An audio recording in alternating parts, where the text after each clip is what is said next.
नमस्कार साथियों। हम केमिस्ट्री में पढ़ रहे थे एटम परमाणु। और लास्ट क्लास में जो हमने पढ़ा था कक्षकों की आकृति एस पी डी एफ जो कक्षक होते हैं उनकी आकृति हमने देख ली थी। अब आज हम जो हमारा नेक्स्ट जो टाइटल होगा हमारा वो होगा इलेक्ट्रॉनिक विन्यास, इलेक्ट्रॉनिक कॉन्फ़िगरेशन। तो आज हम जानेंगे कि इलेक्ट्रॉनिक जो विन्यास होता है वो क्या होता है।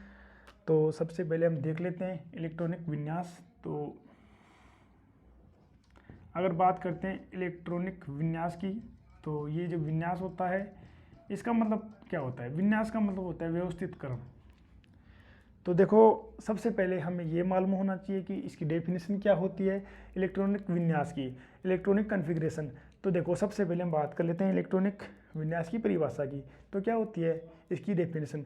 तो सबसे पहले हम जान लेते हैं, देखो, कक्षकों में इलेक्ट्रॉनों को कक्षकों की बढ़ती ऊर्जा के क्रम में व्यवस्थित किया जाता है, यही इलेक्ट्रॉनिक विन्यास होता है।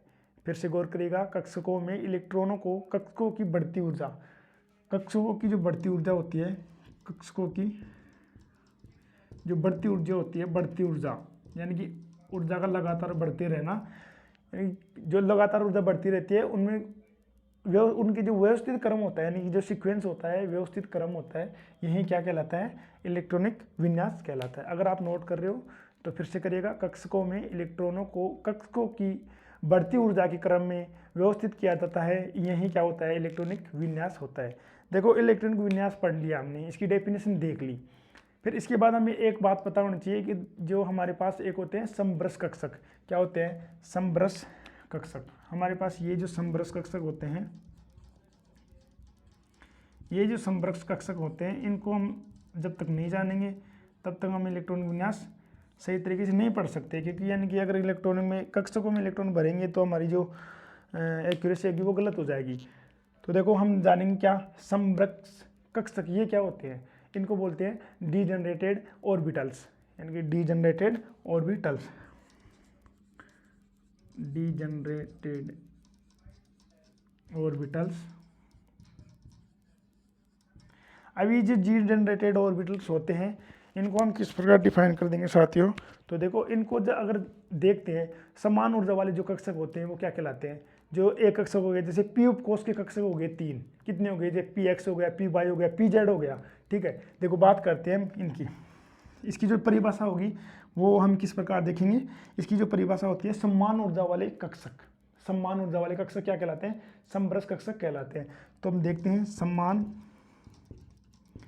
ऊर्जा वाले कक्षक, समान ऊर्जा वाले जो कक्षक होते हैं, ऊर्जा वाले कक्षक क्या कहलाते हैं, डीजनरेटेड ऑर्बिटल्स कहलाते हैं। अब जब समरस कक्षक की हमने डेफिनेशन देख ली तो हमें यह भी मालूम होना चाहिए कि इसको किस प्रकार एक्सप्लेन कर सकते हैं हम। तो देखो, जो पी उपकोष होते हैं हमारे पास, उनकी तीन प्रकार के कक्षक होते हैं, पी एक्स, पी वाई और पी जेड। तो देखो, अगर बात करते हैं जैसे की बात करते हैं, तो जो पी उपकोष होता है हमारे पास, पी उपकोष होता है हमारे पास, और इस पी उपकोष के जो कक्षक होते हैं, अगर पी उपकोष के कक्षकों की बात करते हैं तो पी एक्स हो गया, पी वाई हो गया और पी जेड हो गया। अब ये तीनों जो कक्षक होंगे ये कैसे होंगे, समरस कक्षक होंगे। कैसे होंगे, डीजनरेटेड ऑर्बिटल्स होंगे। आई मेरी बात कुछ समझ में। ये बात हो गई किसकी। तो इसी प्रकार देखो, जैसे डी, अब मान लो पी के कितने हो गए हमारे पास, पी उपकोष के कक्षक हो गए कितने, तीन हो गए, जैसे पी एक्स, पी वाई और पी जेड हो गया। तो हमें यह भी मालूम होना चाहिए कि डी उपकोष के कितने कक्षक समवर्त कक्षक बन सकते हैं। तो डी के कितने हो जाएंगे हमारे पास, नोट कर लेना। डी कक्षक के जो डी हमारे पास उपकोष होता है, डी उपकोष की बात करते हैं, तो इसमें जो कक्षक जो डीजनरेटेड ऑर्बिटल्स हो जाएंगे उनकी संख्या 5 हो जाती है। और अगर डी के बाद अगर हम बात करते हैं एफ उपकोष की, तो एफ उपकोष की जो संपर्क कक्षक होते हैं उनकी संख्या हो जाएगी 7। अगर एफ उपकोष की बात करते हैं तो इनमें जो संपर्क कक्षक हो जाएंगे उनकी जो संख्या हो जाएगी हमारे पास कितनी हो जाएगी, 7। डी ओ का मतलब समझ रहे हो, डीजनरेटेड ऑर्बिटल, डीजनरेटेड ऑर्बिटल। ठीक है, तो देखो हमने बात की सबसे पहले इलेक्ट्रॉनिक विन्यास की। तो इसकी डेफिनेशन हमें पता होनी चाहिए कि कक्षकों में इलेक्ट्रॉनों को कक्षकों की बढ़ती ऊर्जा के क्रम में व्यवस्थित किया जाता है, यही क्या कहलाता है इलेक्ट्रॉनिक विन्यास कहलाता है। फिर हमने इसके बाद बात की समरस कक्षक की, डीजेनरेटेड ऑर्बिटल्स की। और अगर डीजेनरेटेड ऑर्बिटल्स की बात करते हैं तो डेफिनेशन की बात करते हैं तो समान ऊर्जा वाले जो कक्षक होते हैं वो क्या कहलाते हैं, समरस कक्षक।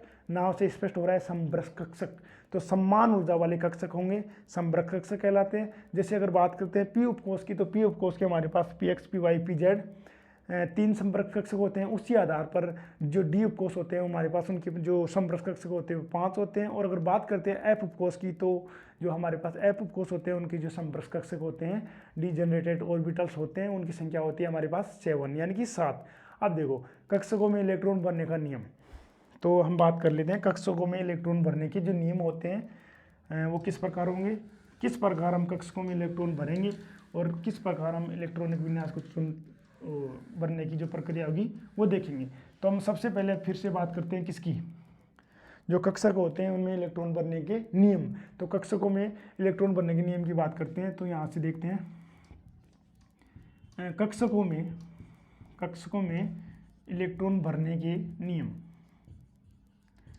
तो कक्षकों में इलेक्ट्रॉन भरने के जो नियम देखते हैं तो हमें ये मालूम होना चाहिए कि कक्षकों में इलेक्ट्रॉन किस प्रकार से भरे जा सकते हैं और किस प्रकार से हमारा जो आंसर है वो सही हो सकता है। तो देखो कक्षकों में इलेक्ट्रॉन भरने के लिए सर्वप्रथम ऑफवो ने नियम दिया। अभी ऑफवो क्या है, ये कोई वैज्ञानिक का नाम नहीं था साथियों। ऑफवो, ये जो ऑफवो था ये कोई वैज्ञानिक नहीं था, ये क्या था, देखो सबसे पहले इलेक्ट्रॉन बनने के लिए सर्वप्रथम जो नियम दिया था वो किसके द्वारा दिया गया था, ऑफवो के द्वारा दिया गया था। जो ये ऑफवो था ये क्या था, ऑफवो कोई वैज्ञानिक का नाम नहीं था। ऑफवो जो था वो एक जर्मन शब्द था जिसका अर्थ कक्षकों का निर्माण या कक्षकों की ऊर्जा के बढ़ते क्रम में व्यवस्था अथवा प्रारंभिक क्रम से प्रारंभ करके होता है। ये क्या होता है, ऑफवो का मतलब होता है। तो फिर से गौर करिएगा कि कक्षकों में इलेक्ट्रॉन भरने के लिए सर्वप्रथम ऑफवो ने क्या दिया, नियम दिया। सर्वप्रथम किसने दिया, ऑफवो ने नियम दिया। अब ये ऑफवो क्या है, कोई वैज्ञानिक का नाम नहीं है।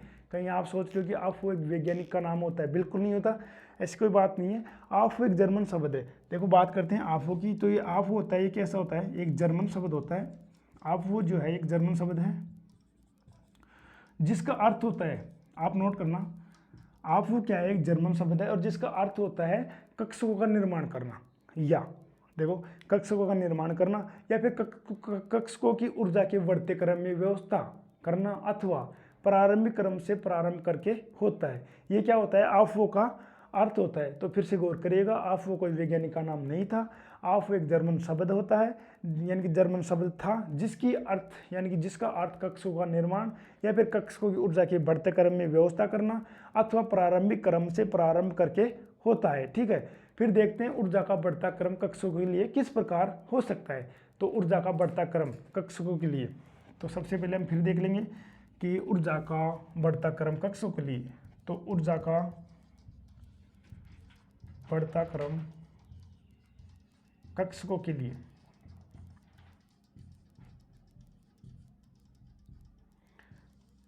देखो एनसीईआरटी की ये सारी बातें चल रही है, आप है ना इन चीज़ों को नोट करते रहना साथ के साथ। तो ऊर्जा का बढ़ता क्रम कक्षकों के लिए किस प्रकार हो सकता है, तो अपन इनको याद करेंगे, कक्षकों को भी याद करेंगे साथ के साथ। तो देखो एक हमारे पास 1 आपने खूब पढ़ा होगा, 1s 2s 2p 3s 3p 4s ऐसे खूब पढ़ा होगा आपने याद भी किया होगा, साथ ही साथ कोई भी ट्रिक लगाई होगी। कोई बात नहीं, अगर आपने ट्रिक लगाई है तो ठीक है, नहीं लगाई है तो भी कोई दिक्कत नहीं है। तो हम पढ़ेंगे इसके पहले इसको ट्रिक से याद करेंगे कि 1s स्कूल पब्लिक स्कूल और पब्लिक स्कूल। देखो सबसे पहली जो लाइन होगी हमारे पास वो होगी स्कूल, फिर ये हो जाएगी हमारे पास पब्लिक स्कूल और पब्लिक स्कूल। हमारे पास क्या हुआ, इनको याद कर रहे हैं हम, स्कूल पब्लिक स्कूल, ये हमारे पास पहली लाइन हो गई। फिर हम देखते हैं कि दिल्ली पब्लिक स्कूल, तो फिर हम दूसरी लाइन देख लेंगे, दिल्ली पब्लिक स्कूल और दिल्ली पब्लिक स्कूल। अब एक लाइन और रह गई हमारे पास, फैंटेस्टिक दिल्ली पब्लिक स्कूल और फैंटेस्टिक दिल्ली पब्लिक स्कूल। तो देखो एक लाइन और देख लेते हैं यहाँ से, फैंटेस्टिक दिल्ली पब्लिक स्कूल और फैंटेस्टिक दिल्ली पब्लिक स्कूल। अब आपके जो ये चीज़ें हैं, मतलब ऊर्जा का बढ़ता क्रम कक्षकों के लिए, तो कुछ इस प्रकार होगा इनको हम बहुत ही आसान तरीके से देखो याद कर लिया है। कैसे याद किया? जैसे ये 1s, जो s होता है वो 1 से स्टार्ट होता है। कहाँ से? 1 से स्टार्ट होता है। तो सबसे पहले देख लेंगे 1s, ठीक है। यहाँ से मैं थोड़ा रेड मार्कर यूज लेता हूँ। यहाँ से देखो ये 1s हो गया, फिर ये जो यहाँ पर 2 नंबर का s हो जाएगा, फिर ये 3 नंबर का s हो जाएगा, ये 4 नंबर, फिर हम जाएंगे यहाँ से 5 नंबर s, फिर हम जाएंगे 6 नंबर का s, फिर ये हमारे पास 7 नंबर का s, और ये हमारे पास अभी तक 8 जो s है, 8 s कक्षक होता है। इसकी हमने इसका यूज करना अभी शुरू नहीं किया, लेकिन संभावना ये बताई जाती है कि वैज्ञानिकों के द्वारा इसका भी यूज खोजने के प्रयास जारी है। तो हमारे पास जो कक्षक होते हैं s की बात करते हैं तो वो हमारे पास कितने हो गए? 8 हो गए।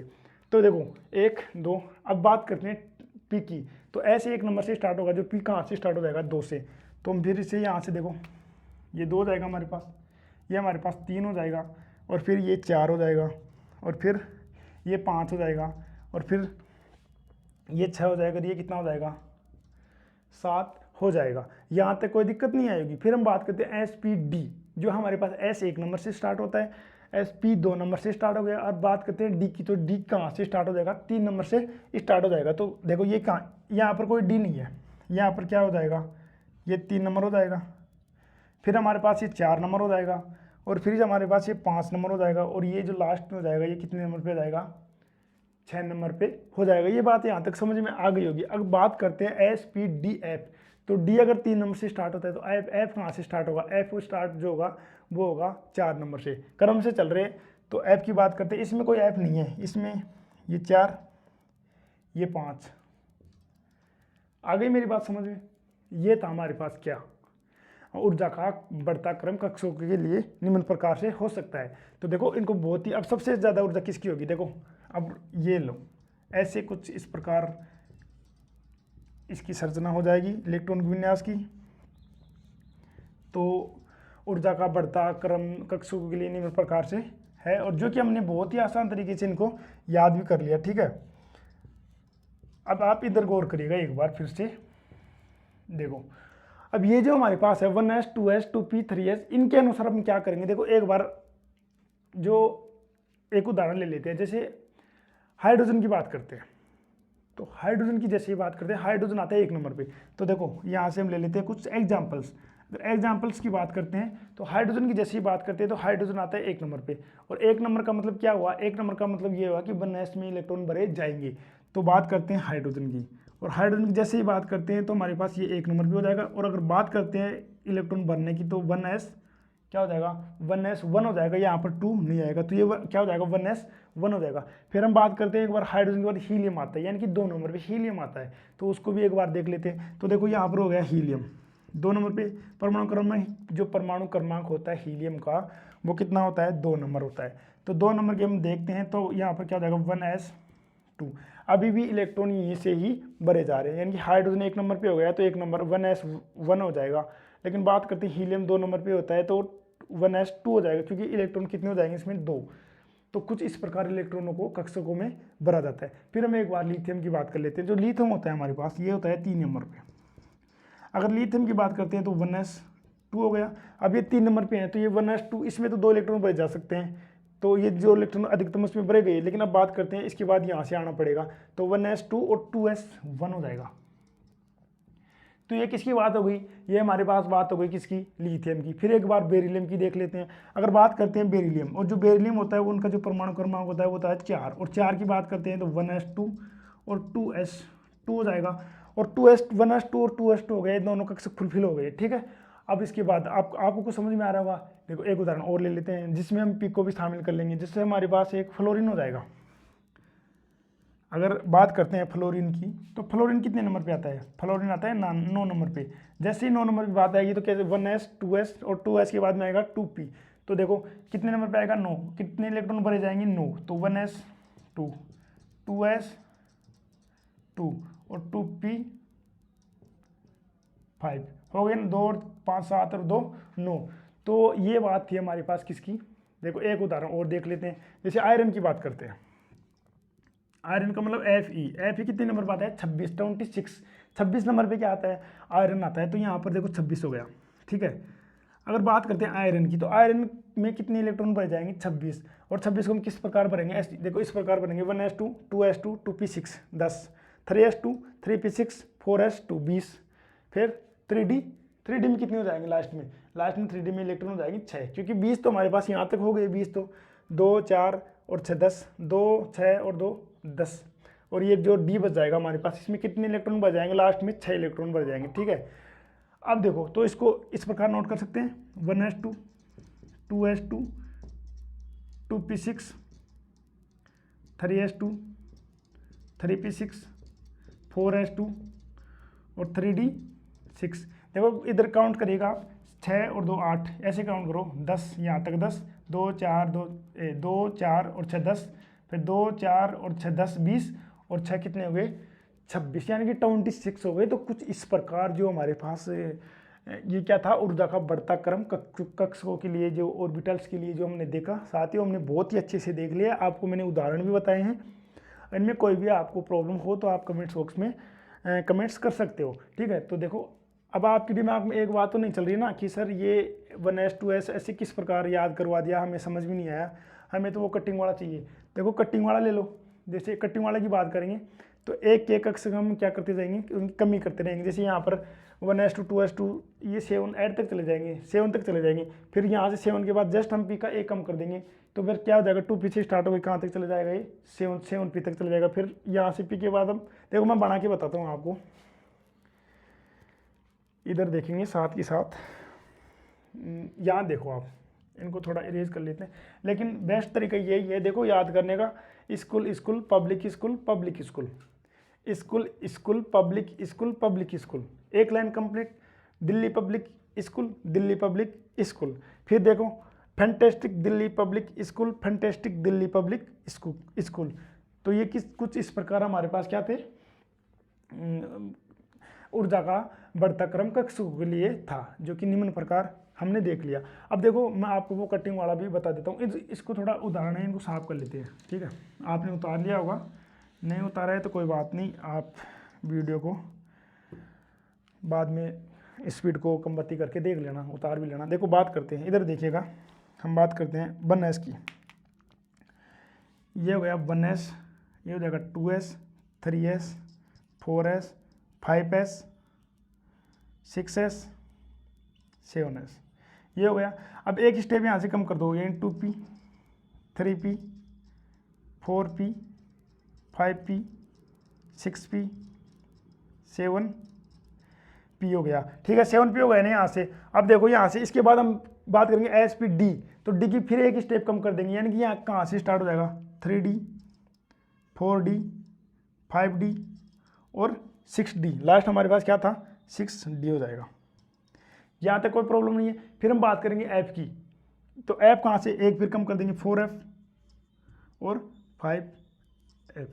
तो ये हमारे पास क्या हो जाएगा, कटिंग वाला सिस्टम हो जाएगा। अब कटिंग का मतलब ये होगा कि सबसे पहले इसमें इलेक्ट्रॉन भरा जाएगा, ठीक है जी, फिर दूसरे नंबर पे इसमें इलेक्ट्रॉन भरा जाएगा, यहाँ तक कोई दिक्कत नहीं है। फिर तीसरे नंबर पे देखो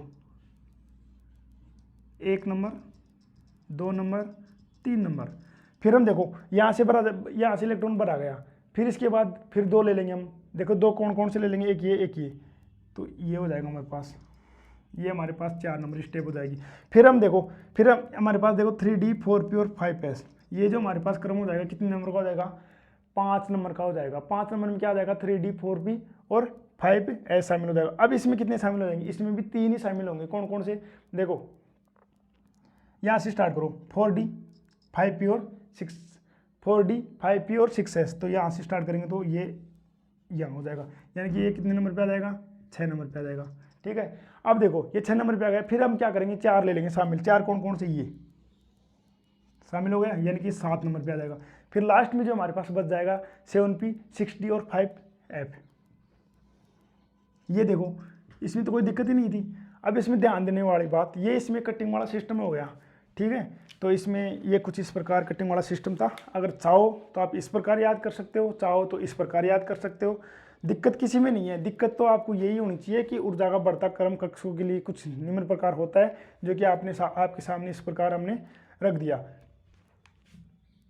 सबसे अच्छा तरीका रहेगा school school public school public school, फिर आपको कुछ नहीं करना, एस 1 नंबर से स्टार्ट होता है, एस के बाद आता है पी होता है 2 नंबर से स्टार्ट, पी के बाद आता है डी जिनको हम कर देंगे 3 नंबर से स्टार्ट, फिर डी के बाद आता है एफ और एफ को हम कर देंगे 4 नंबर से स्टार्ट। तो ये हमारे पास आगे समझ में बात। तो साथियों इसको मैं थोड़ा इरेज कर देता हूँ। तो आपको क्या करना होगा इनको, अब देखो जो ओफो था इसमें क्या शामिल था, देखो इसमें पाउली का अपवर्जन का नियम इसमें शामिल होता है, हुंड का अधिकतम जो परमाणु का जो नियम होता है, अधिकता का जो इलेक्ट्रॉन बनने का जो नियम होता है वो भी किस में शामिल होता है, ओफो में ही शामिल होता है। तो ओफो समझ में आ गया ना, ओफो क्या होता है, ओफो कोई वैज्ञानिक का नाम नहीं था। अब देखते हैं हम क्या, पाउली का अपवर्जन का सिद्धांत।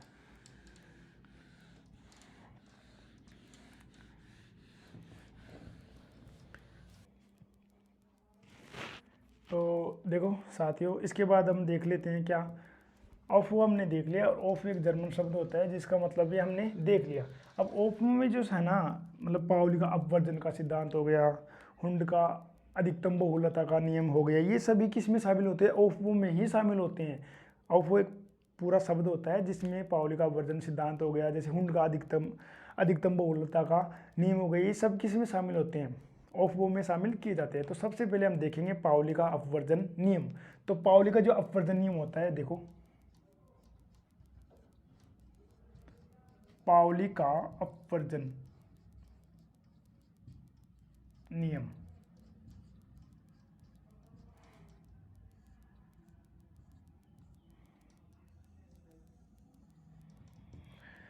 बात करते हैं पाउली के अपवर्जन नियम की। ये क्या होता है, सबसे पहले हमें इनकी परिभाषा पता होनी चाहिए, इसको किस प्रकार डिफाइन कर सकते हैं। पाउली ने बताया, क्या बताया था पाउली ने बताया कि एक कक्षक के दोनों इलेक्ट्रॉनों के लिए चारों क्वांटम संख्याएं कभी समान नहीं हो सकती। ये बात किसने बताई, क्वांटम संख्याएं क्या होती है हमने पढ़ लिया है। जो भी क्वांटम संख्या के बारे में अगर आपको कन्फ्यूज हो तो आप वीडियो देख सकते हो, प्ले लिस्ट में आपको वीडियो मिल जाएगा क्वांटम संख्याओं का। तो क्वांटम संख्याएं हमारे पास 4 प्रकार की थी, मुख्य क्वांटम संख्याएं, दिग्नसी क्वांटम संख्याएं, चुंबकीय क्वांटम संख्याएं और चक्रण क्वांटम संख्याएं। तो जो पाउली था उसने क्या बताया, पाउली ने बताया कि एक ही कक्षक के लिए, मतलब एक कक्षक की बात कर रहा है उसने ही के ऊपर जोर दिया, मतलब एक ही कक्षक के दोनों इलेक्ट्रॉनों के लिए चारों क्वांटम संख्याएं समान नहीं हो सकती। तो अगर आप चाहो तो नोट कर सकते हो, नहीं तो मैं नोट करवा देता हूँ। देखो जैसे की बात करते हैं, हमारे पास हीलियम की बात करते हैं, जैसे हमारे पास हीलियम होता है, इसकी क्या स्थिति होती है, हाइड्रोजन हीलियम आता है 2 नंबर पे। तो इसका जो इलेक्ट्रॉनिक कन्फिग्रेशन होगा, मतलब इलेक्ट्रॉनिक विन्यास होगा, वो क्या होगा 1s2 होगा। और 1s2 होगा मतलब एक ही कक्षक में क्या हो जाएगा, एक ही कक्षक में इलेक्ट्रॉन भरे जाएंगे। मतलब कैसे भरे जाएंगे, देखो 1s हमारे पास क्या हो जाएगा 1s2 हो जाएगा। अगर 1s2 हो जाता है तो हमारे पास इलेक्ट्रॉन किस प्रकार भरे जाएंगे, ये इस प्रकार इलेक्ट्रॉन भरे जाएंगे, ठीक है।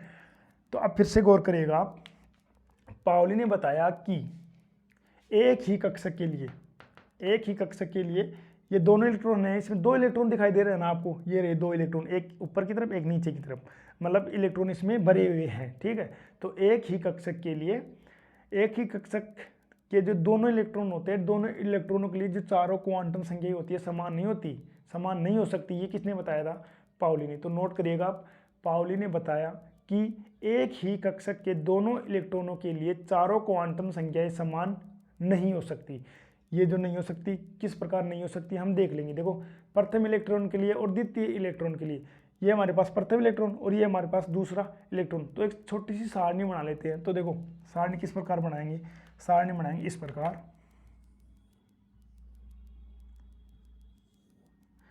तो प्रथम इलेक्ट्रॉन के लिए, मतलब इस प्रथम इलेक्ट्रॉन की बात कर रहे हैं, प्रथम इलेक्ट्रॉन के लिए और द्वितीय इलेक्ट्रॉन के लिए। देखो प्रथम इलेक्ट्रॉन और द्वितीय इलेक्ट्रॉन ये जो दोनों होंगे, इनके लिए जो मुख्य क्वांटम, ये चारों क्वांटम संख्याएं होंगी वो समान नहीं हो सकती। ये किसने बताया, पाउली ने बताया। और पाउली ने फिर इस प्रकार एक सारणी दी कि प्रथम इलेक्ट्रॉन के लिए क्वांटम नंबर और द्वितीय इलेक्ट्रॉन के लिए क्वांटम नंबर। तो यहाँ पर हम लिखेंगे क्वांटम नंबर हो जाएगा, और यहाँ भी क्या हो जाएगा क्वांटम नंबर हो जाएगा। अगर क्वांटम नंबर हो जाएंगे तो देखो आगे, अब देखो सबसे पहले जो मुख्य क्वांटम संख्या को किससे डिनोट करते थे, एन से, तो यहाँ पर एन, एन के बाद आती है दिग्गज क्वांटम संख्या जिसको हम किससे डिनोट करते हैं, एल से। फिर एल के बाद हमारे पास मैग्नेटिक यानी कि चुंबकीय क्वांटम संख्या होगी, चुंबकीय क्वांटम संख्या को किससे डिनोट करते थे, एम से। और एम के बाद हमारे पास चक्रण क्वांटम संख्या यानी कि स्पिन क्वांटम संख्या जिसको हम किससे डिनोट कर रहे थे, एस से डिनोट कर रहे थे। ये बात हमारी समझ में आ गई होगी। अब देखो अगर मुख्य क्वांटम संख्या की बात करते हैं तो इसका जो मान होगा वो हमारे पास कितना होगा, 1 होगा। और अगर बात करते हैं दिग्गज क्वांटम संख्या की तो ये जो प्रथम इलेक्ट्रॉन के लिए कितनी हो जाएगी, 0 हो जाएगी। और एम की बात करते हैं तो इसकी जो मान हो जाएगा वो भी कितना हो जाएगा, 0 हो जाएगा। और फिर देखो स्पिन की हमने बात की थी कि इलेक्ट्रॉन दो तरीके से चक्रण कर सकता है, एक होता है क्लॉकवाइज और एक होता है एंटी क्लॉकवाइज। अगर क्लॉकवाइज की बात करते हैं तो उसका मान जो हो जाएगा हमारे पास +1/2 हो जाएगा, मतलब 1/2 हो जाता है। और अगर बात करते हैं एंटी क्लॉकवाइज की तो वहाँ पर उसकी जो वैल्यू हो जाएगी वो कितनी हो जाती है, -1/2। ठीक है, तो अगर इसमें इसकी बात करते हैं तो यहाँ इसकी वैल्यू कितनी हो जाएगी, 0 हो जाएगी। फिर देखते हैं हम स्पिन यानी कि चक्रण क्वांटम संख्या, प्रथम इलेक्ट्रॉन कैसा होगा, ये मतलब क्लॉकवाइज होगा और जो दूसरा इलेक्ट्रॉन होता है वो होता है एंटी क्लॉकवाइज। तो इसका वैल्यू जो हो जाएगी हमारे पास कितनी हो जाएगी, +1/2 हो जाएगी। अब देखो इसमें एन का मान कितना हो जाएगा, 1, इसमें भी एन का मान, एल का मान 0 था, इसमें भी 0 हो जाएगा, इसमें भी एम का मान कितना हो जाएगा, 0 हो जाएगा। लेकिन इसमें जो एस का मान होगा वो कैसा होगा रे, वो क्योंकि दूसरा इलेक्ट्रॉन यहाँ पर है और जो दूसरा इलेक्ट्रॉन होता है वो एंटी क्लॉकवाइज रूप से कक्षक में भरा जाता है। तो इसका जो वैल्यू हो जाएगी, सबसे पहले एस की देख लेते हैं, -1/2 हो जाएगी। फिर हमने बात की एम की, एम हमारे पास 0 हो जाएगा। फिर हमने बात की एल की, तो एल हमारे पास 0 हो जाएगा। फिर हमने बात की एन की, तो एन हमारे पास कितना हो जाएगा, 1 हो जाता है। तो देखो पाउली ने ये बातें बताई थी। प्रश्न ऐसे कैसे एग्जाम में आता है, कैसे आता है वो भी अभी बात करते हैं हम। तो साथियों इधर गौर करेगा कि पाउली का अपवर्जन सिद्धांत की हम बात कर रहे हैं। पाउली ने बताया कि एक ही कक्षक के दोनों इलेक्ट्रॉनों के लिए चारों क्वांटम संख्याएं समान नहीं हो सकती। ये किसने बताया, पाउली ने बताया था। जैसे कि बात की हीलियम की, हीलियम आता है 2 नंबर पे, यानी कि हीलियम का परमाणु क्रमांक जो होता है वो होता है 2 और इसके इलेक्ट्रॉन जो भरे जाएंगे 1s2 में भरे जाएंगे। और कक्षक की बात करते हैं तो एक ही कक्षक में दोनों इलेक्ट्रॉन भरे जाएंगे और जो इनकी जो चारों क्वांटम संख्या समान नहीं हो सकती, क्योंकि समान कहाँ है, ये भी समान नहीं है, ये समान नहीं है, तो असमान हो गई ना, मतलब अलग अलग रूपों में हो गई। अब देखो एक ही कक्षक के दोनों इलेक्ट्रॉनों के लिए अधिकतम 3 क्वांटम संख्या यानी कि NLM आपको दिखाई दे रहे हैं। एक ही कक्षक के दोनों इलेक्ट्रॉनों के लिए, ये दोनों इलेक्ट्रॉन, ये एक ही कक्षक की बात हो रही है, एक ही कक्षक के दोनों इलेक्ट्रॉनों के लिए NLM बोले तो मुख्य क्वांटम संख्या है, दिग्गज क्वांटम संख्या है और चुंबकीय क्वांटम संख्या समान हो सकती है, लेकिन स्पिन क्वांटम संख्या समान नहीं हो सकती। ये बात आपको समझ में आ गई होगी। मैंने बोल भी दिया और आपके सामने इनको नोट भी कर दिया। फिर हम देखते हैं पाउली ने उपकोषों में अधिकतम इलेक्ट्रॉनों का भी निर्धारण किया था। पाउली ने उपकोषों में अधिकतम इलेक्ट्रॉनों का भी क्या किया था, निर्धारण किया था। यानी कि उपकोषों की बात करते हैं SPDF हो गए, जैसे सबसे ज़्यादा 2 ही क्यू भरे जाते हैं किसमें, एस उपकोष में, तो इसका जो निर्धारण किया गया था वो पाउली के द्वारा किया गया था।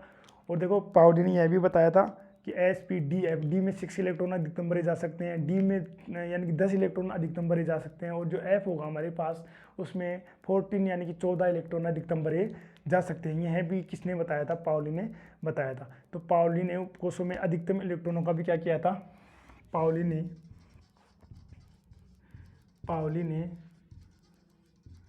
उपकोषों में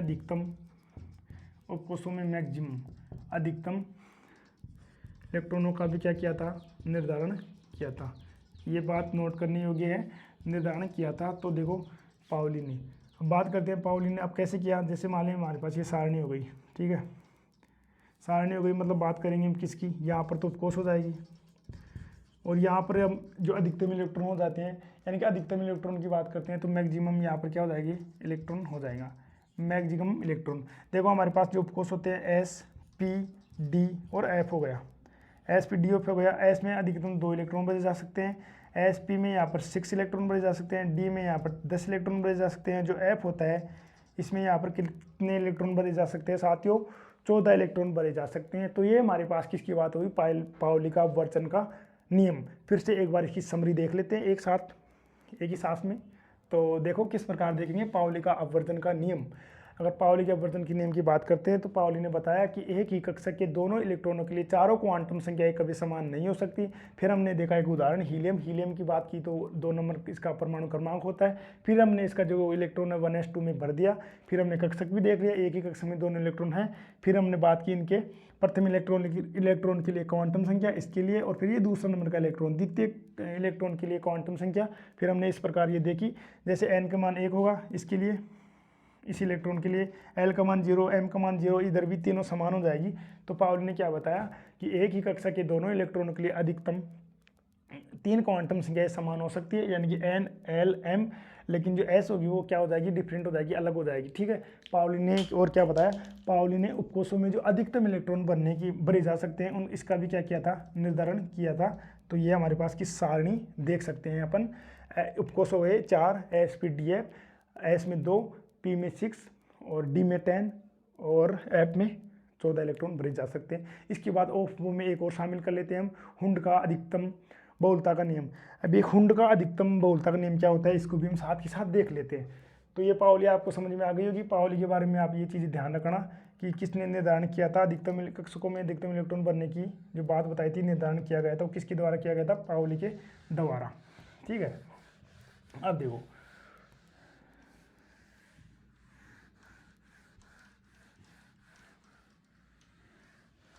ये पाउली हो गई। अब इसके बाद देखते हैं UFO में एक और नियम शामिल होता है, उसका नाम हमारे पास जो सामने होगा हुंड का अधिकतम बहुलता का नियम। तो हुंड का अधिकतम बहुलता का नियम, हुंड का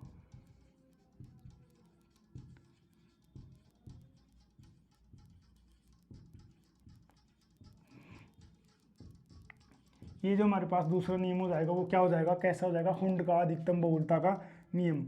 अब जो हुंड वैज्ञानिक था इसने क्या किया, इसने बताया कि जो इलेक्ट्रॉनों का पेयर होता है, युग्मन होता है, वो किस प्रकार होगा, पहले होगा बाद में होगा। ये सब जो बातें बताई थी वो किसने बताई, हुंड ने बताई। देखो हुंड ने क्या बताया, हुंड ने बताया कि किसी भी उपकोष के समवृक्ष कक्षों, समवृक्ष कक्ष का मतलब समान ऊर्जा वाले कक्षक, जो कि हमने पहले ही इनके बारे में चर्चा कर ली, सबसे पहले बात की थी, समवृक्ष कक्षक की ही बात की थी हमने। तो हुंड ने बताया कि किसी भी उपकोष के समवृक्ष कक्षकों में पहले एक एक अयुग्मित इलेक्ट्रॉन भरा जाता है तथा प्रत्येक समवृक्ष कक्षक में एक एक इलेक्ट्रॉन आ जाने के पश्चात जो विपरीत चक्रण होता है, अगर विपरीत जो चक्रण होता है उसके बाद क्या होगा, देखो हुंड ने बताया कि प्रत्येक कक्षक में पहले एक एक अयुग्मित इलेक्ट्रॉन भरे जाएंगे। अगर बात करते हैं युग्मन की तो वो कब होगा, पहले एक एक इलेक्ट्रॉन भर दिया, उसके बाद जो विपरीत चक्र वाले इलेक्ट्रॉन से क्या होता है, क्या किया जाता है, युग्मन। जैसे विपरीत का मतलब ये हो गया, ये इलेक्ट्रॉन भर गए सभी में, सभी कक्षकों में भर दिया, सभी कक्षकों में ये भर दिया। ठीक है, तो ये हमारे पास जैसे आ गया पी की बात, डी की बात, तो सभी में एक एक इलेक्ट्रॉन भर दिया। तो इलेक्ट्रॉनों का युग्मन जब तक नहीं हो सकता जब तक पहले इन कक्षकों को भरा जाएगा, फिर बाद में क्या होगा, इलेक्ट्रॉनों का युग्मन। अगर बात करते हैं उदाहरण की नाइट्रोजन की, नाइट्रोजन कितने नंबर पर आता है, 7 नंबर पे आता है। इसका जो इलेक्ट्रॉन का विन्यास होगा, इलेक्ट्रॉन कन्फिग्रेशन होगा, वो 1s2 2s2 2p3 हो जाएगा। ठीक है, तो 1s2 में 2 इलेक्ट्रॉन भर जाएंगे, 2s2 में भी 2 इलेक्ट्रॉन भरे जाएंगे, लेकिन जो हमारे पास होगा क्या 2p, इसमें 3 कक्षक होते हैं जो कि हमने px py और pz हमने देख लिया। d में 5 होते हैं, f में 7 होते हैं, जिसमें अधिकतम इलेक्ट्रॉन 14 भरे जा सकते हैं। अभी हमने बात भी की थी यहाँ पर। तो देखो हम बात करते हैं किसकी, नाइट्रोजन की। नाइट्रोजन का जो परमाणु क्रमांक होता है वो होता है 7। तो इसका इलेक्ट्रॉनिक विन्यास की बात करते हैं तो 1s2 हो जाएगा, ये यहाँ से 1s2 हो जाएगा, 2s2 हो जाएगा, 2p3 हो जाएगा, 7 नंबर पे हो गया। बात करते हैं इलेक्ट्रॉन किस प्रकार के भरे जाएंगे, इस प्रकार 2, फिर यहाँ पर 2, फिर बात करते हैं पी की, तो यहाँ पर 1 2 3। ये तो हमारे पास क्या हो जाएगा, गलत हो जाएगा। पहले आप गलत करो फिर बाद में सही करो, तो ये तो हमारे पास गलत हो जाएगा, क्योंकि यहाँ पर इसका जो चक्रण यानी कि युग्मन पहले ही कर दिया गया, क्योंकि ये हमारे पास आगे एक कक्षक फिर खाली है, पी का, पी जो जेड कक्षक है हमारे पास वो खाली है, तो उसको भरने से पहले अपन इसका युग्मन नहीं कर सकते। यही बात किसने बताई थी, हुंड ने बताई थी। तो सही कैसे होगा, तो हम सही कुछ इस प्रकार हो जाएगा, ये 2 इलेक्ट्रॉन इसमें भरे जाएंगे, 2 इलेक्ट्रॉन इसमें भरे जाएंगे, और जो 3 इलेक्ट्रॉन की बात करते हैं ये इस प्रकार इसमें भरे जाएंगे। तो ये हमारे पास क्या हो जाएगा, सही हो जाएगा। ठीक है, तो ये क्या हो गया हमारे पास, हुंड का अधिकतम बहुलता का नियम। ठीक है, तो अगर हुंड के अधिकतम बहुलता के नियम की बात करते हैं तो एक बार फिर से देख लेते हैं इसकी परिभाषा की बात। हुंड ने बताया कि किसी भी उपकोष के समवृक्ष कक्षकों में पहले एक एक अयुग्मित इलेक्ट्रॉन भरा जाता है तथा प्रत्येक समवृक्ष कक्षक में एक एक इलेक्ट्रॉन आ जाने के पश्चात विपरीत चक्रण के द्वारा इलेक्ट्रॉनों का क्या किया जाता है, युग्मन किया जाता है। यह किसने बताया था? यही क्या है, हुंड का अधिकतम बहुलता का नियम कहलाता है। ठीक है साथियों, फिर हमने देखा एक उदाहरण जिसमें हमने नाइट्रोजन को शामिल किया है, और जैसे ही नाइट्रोजन को शामिल करते हैं तो इसमें क्या हो जाएगा, हमारे पास 1s2 2s2 2p6 इसका क्या हो जाएगा, इलेक्ट्रॉनिक कन्फिग्रेशन हो जाएगा। फिर हमने इसके पहले किया गलत और फिर हमने किया इसको सही, यानी कि पहले इसमें किया युग्मन। युग्मन हमें करना नहीं था, क्यों नहीं करना था? क्योंकि पहले ही ऑलरेडी हमारे पास एक अक्षर खाली था, लेकिन हमने फिर गलती की। लेकिन कोई बात नहीं, आप पहले गलत करो बाद में सही करो। तो इसके बाद ये हम देख लेते हैं। देखो हुंड का नियम किस पर कार्य नहीं करता, ये बात अपन को पता होना चाहिए। जैसे hydrogen, helium, lithium, beryllium, boron, गौर करिएगा, हाइड्रोजन, हीलियम, लिथियम, बेरिलियम और बोरोन, इन पर जो है हुंड का नियम कार्य नहीं करता। हुंड का नियम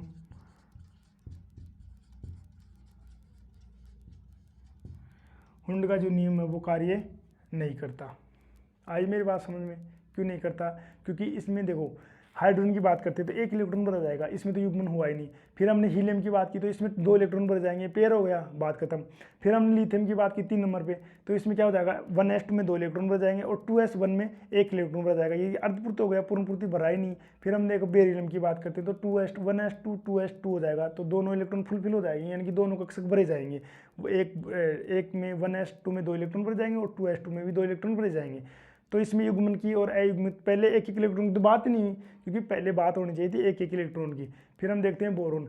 बोरोन होता है 5 नंबर पे, और 5 नंबर 1s2 2s2 2p1 होता है। इसमें क्या होगा, तो ये जो हमारे पास था क्या,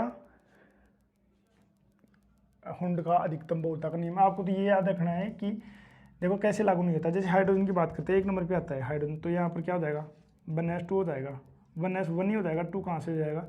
तो फिर इसको देखो ये इस प्रकार पर आ जाएगा। इसमें तो कुछ आगे विपरीत चक्रण की बात ही नहीं हुई कि दूसरा इलेक्ट्रॉन तो है ही नहीं, तो कहाँ से बात हो जाएगी। फिर हम देखते हैं हाइड्रोजन के बाद हीलियम, और हीलियम आता है 2 नंबर पे, और 2 नंबर पे आता है 1s2, और 2 की बात करते हैं तो यहाँ पर इलेक्ट्रॉन ऐसे कैसे भरे जाएंगे, आगे कोई कक्षक ही नहीं है, तो इसमें हुंड का अधिकतम बहुलता का नियम लागू नहीं होगा, यानी कि इनके ऊपर कार्य नहीं करता। फिर लिथियम की बात करते हैं, ऐसे 3 नंबर पे हो जाएगा, तो लिथियम 3 नंबर पे हो जाता है, तो लिथियम 3 नंबर पे हो जाएगा, तो 1s2 और 2s1 हो जाएगा, तो इसको इस प्रकार भरे जाएंगे, भरते हैं हम। देखो तो इसमें भी ये जो हुंड का नियम, अधिकतम बहुलता का नियम कार्य नहीं करता। फिर हम देखते हैं बेरिलियम। बेरिलियम होता है 4 पे, 4 में पहले ही दोनों कक्षक फुलफिल हो जाएंगे, ये 2 ये भी 2। ठीक है साथियों, ये हो गया, इस पर भी लागू नहीं होगा। फिर हम देख लेते हैं साथियों इधर बोरोन, तो बोरोन आता है 5 नंबर पे, 1s2 2s2 और 2p1 हो जाएगा। इसको हम इस प्रकार भरते हैं, ये 2 इलेक्ट्रॉन, इसके भी 2 इलेक्ट्रॉन, और इसके ये हमारे पास 3 p के कक्षक हो जाएंगे, लेकिन इसमें भी कोई पेयर की बात नहीं हो रही। तो जो हमारे पास ये 5 होते हैं बोरोन, देख लेते हैं यहाँ पर 5 नंबर पे। तो साथियों ये जो हमारे पास hydrogen, helium, lithium, beryllium, boron, इन पे क्या नहीं होता, हुंड का नियम कार्य नहीं करता। तो सबसे पहले किस प्रकार, पहला तत्व कौन सा है जिस पर हुंड का नियम कार्य करता है, ये एग्जाम में ऐसे कैसे पूछा जा सकता है एग्जाम में प्रश्न, कि सबसे पहले वह पहला तत्व कौन सा है जिसके ऊपर हुंड का नियम कार्य करता है। तो कभी भी हाइड्रोजन मत बताना, हीलियम नहीं बताना, लिथियम नहीं बताना, बेरिलियम नहीं बताना, बोरोन नहीं बताना। बताना क्या है, हमें कार्बन बताना है। कैसे काम करेगा देखिएगा इधर। तो सबसे पहले जो तत्व होता है हमारे पास कार्बन, वह पहला तत्व है जिस पर हुंड का नियम क्या करता है, कार्य करता है। कैसे कार्य करता है, क्योंकि कार्बन होता है 6 नंबर पे, और जिसका इलेक्ट्रॉनिक कन्फिग्रेशन होता है 1s2 2s2 2p2। तो देखो सबसे पहला तत्व है जिस पर हुंड का नियम कार्य करता है, वो होता है हमारे पास कार्बन, और कार्बन हमारे पास होता है 6 नंबर पे। तो इसको इस प्रकार देखेंगे, ये 6 नंबर 1s2 2s2 और 2p6। ठीक है साथियों, ये हमारे पास 2p2 सॉरी, क्योंकि 6 नंबर की तो बात हो रही है। तो देखो इसमें दोनों कक्षक फुलफिल हो जाएंगे, इसमें भी दोनों कक्षक फुलफिल हो जाएंगे। ये बात रही पी की, तो पी में पहले अगर 2 है तो पहले इसमें, क्योंकि ये खाली है, हमारे पास इलेक्ट्रॉन भी नहीं है। तो कार्बन जो सबसे पहला तत्व होगा जिसके ऊपर आउटसाइड में कार्बन, वह पहला तत्व होगा जिस पर हुंड का नियम क्या करता है, कार्य करता है। ये बात हो गई हमारी किसकी, हुंड के अधिकतम बहुलता का नियम। तो हंड का जो अधिकतम बहुलता का नियम है, एग्जाम में ऐसे किसी प्रश्न पूछे जाते हैं। सबसे पहले आपको तो यही याद होना चाहिए कि इसके द्वारा क्या किया जाता है। इनकी पहले एक इलेक्ट्रॉन भरे जाएंगे कक्षकों में, फिर इसके बाद विपरीत जो इलेक्ट्रॉन होते हैं उनको युग्मन करने के लिए क्या किया जाता है, दूसरे विपरीत से इलेक्ट्रॉनों को काम में लिया जाता है। तो ये किसकी बात हो रही थी, हुंड का अधिकतम बहुलता का नियम। फिर हम इसके बाद हम बात करते हैं, तो फिर इसके आगे हम जो बात करते हैं n प्लस एल का जो नियम होगा उसकी बात करते हैं। n plus L. अब ये क्या होता है, n का मतलब होता है मुख्य क्वांटम संख्या, और जो l होती है वो होती है दिग्गज क्वांटम संख्या। तो ये क्या होता है, l और n का जो मतलब होता है। तो साथियों देखो, अब जो नेक्स्ट टाइटल हमारा होगा वो होगा n प्लस एल का नियम, rules of n plus L. तो n प्लस एल का नियम। अब ये क्या होता है, n प्लस एन का नियम।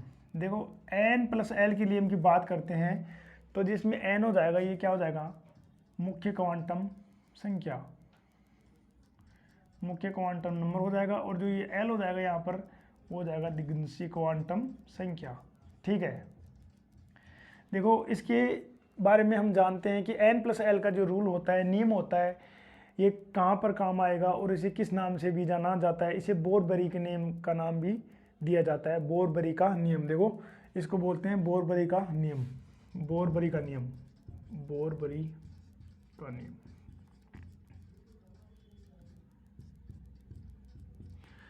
तो देखो इधर आप n प्लस एल का जो नियम होता है, इसमें जो n का जो अर्थ होता है वो होता है मुख्य क्वांटम संख्या, और जो l होता है वो होता है दिग्गज क्वांटम संख्या।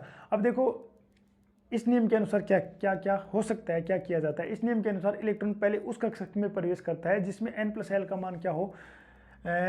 इस नियम के अनुसार इलेक्ट्रॉन पहले उस कक्षक में क्या करेगा, प्रवेश करेगा जिसमें n प्लस एन का मान, जो n प्लस एल की जो वैल्यू होगी वो क्या रहेगी, कम रहेगी। ठीक है, क्या रहेगी, कम।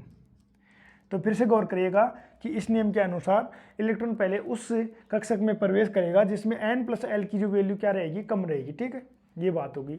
तो हम बात करते हैं कि जो n प्लस एल का जो नियम था वो क्या बताता है कि इसे बोरबरी का नियम भी कहते हैं। इसका जो अन्य नाम होता है बोरबरी का नियम होता है। और इसमें क्या कहा गया कि इस नियम के अनुसार इलेक्ट्रॉन पहले उस कक्षक में प्रवेश करता है जिसमें n प्लस एल का मान क्या हो, कम हो, एक बात। और दूसरी बात ये भी तो हो सकती है कि जैसे दो कक्षक है, दोनों कक्षकों में n प्लस एल का जो मान हो समान भी तो हो सकता है।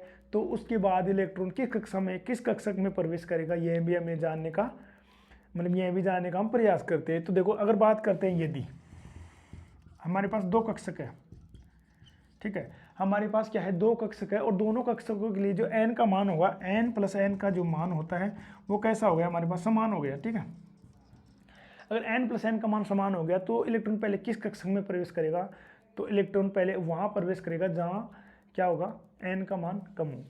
क्योंकि देखो n प्लस एल का नियम है, तो आप ऐसे याद कर सकते हो इसको कि अगर दो कक्षक है, यदि दो कक्षकों के लिए n प्लस एल का मान समान हो तो इलेक्ट्रॉन पहले उस कक्षक में प्रवेश करता है जहां n का मान क्या हो, कम हो। तो आप ऐसे याद कर लेना कि पहले n का क्या है, नंबर आता है, तो आप सबसे पहले हम n को क्या देंगे, प्राइवेसी देंगे। ठीक है, तो क्या करेंगे, n का मान क्या हो, n का मान कम हो।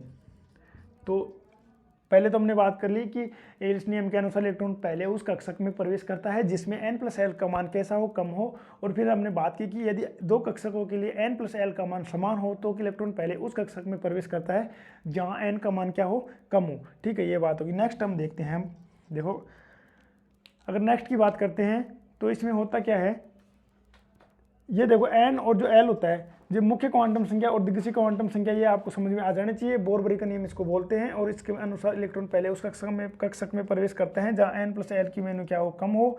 और दूसरी बात, अगर दो कक्षक है और दोनों कक्षकों में n प्लस एल की वैल्यू समान हो जाती है तो इलेक्ट्रॉन पहले उस कक्षक में प्रवेश करता है जहाँ n का मान क्या हो, कम हो। और आपको इसको इस प्रकार समझ सकते हो कि n की वैल्यू यहाँ पर पहले आ रही है, तो हम क्या करेंगे, इसको पहले शामिल कर लेंगे, यानी कि n का मान कम होगा दूसरी कंडीशन के अनुसार, अकॉर्डिंग टू सेकंड कंडीशन। तो दूसरी कंडीशन के अनुसार n का मान जहाँ कम होगा वहाँ पर क्या होगा, इलेक्ट्रॉन पहले उस कक्षक में प्रवेश करेगा। फिर हम देख लेते हैं कि अर्धपूर्ति एवं पूर्व पूर्ति कक्षकों का स्थायित्व का नियम। तो अब इसके बाद हम देखेंगे बोरबरी का नियम, आप याद रखना, ये प्रश्न एग्जाम में आ सकता है थ्योरी के अनुसार, थ्योरी आपसे पूछी जा सकती है इसमें। और देखो इसमें होता क्या है, अब आगे देखते हैं अर्धपूरित तथा पूर्ण पूरित कक्षकों के स्थायित्व का नियम। तो हाफ फिल्ड और फुल फील्ड, अर्धपूरित तथा पूर्ण पूरित कक्षकों के स्थायित्व का नियम।